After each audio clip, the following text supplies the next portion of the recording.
جو اب کسی بھی یورپی دیش سے الگ نہیں رہا۔ ہم سب جانتے ہیں کہ دنیا کی آخری جنگ کے وقت جب برائیاں اپنے عروج پر ہوں گی تب حضرت امام مہدی علیہ السلام کا ظہور ہوگا، جن کے آنے سے ایک مرتبہ پھر اچھائی کا بول بالا ہوگا۔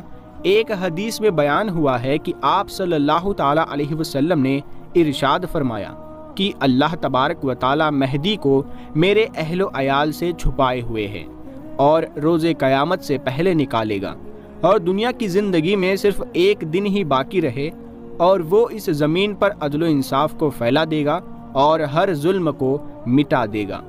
پیارے دوستو، اس حدیث سے واضح ہوتا ہے کہ امام مہدی کا ظہور ہو کر ہی رہے گا، چاہے قیامت کے ایک دن باقی رہتا ہو۔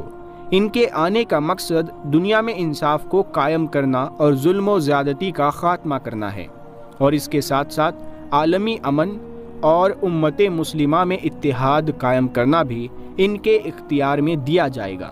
ان کی شخصیت مسلمانوں کے لیے علم اور رہنمائی کے مینار کی حیثیت رکھے گی، جو انسانیت کا رخ علم اور ہدایت کی طرف موڑ دیں گے۔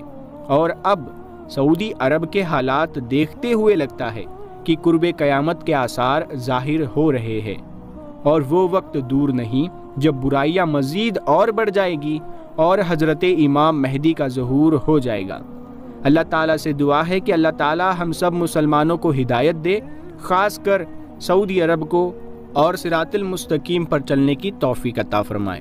آمین ثم آمین۔ پیارے دوستو، یہ ویڈیو آپ کو کیسی لگی آپ ہمیں کمنٹ کر کے ضرور بتائیے گا۔ ہم ملتے ہیں آپ کو اگلی ویڈیو میں، تب تک کے لیے السلام علیکم۔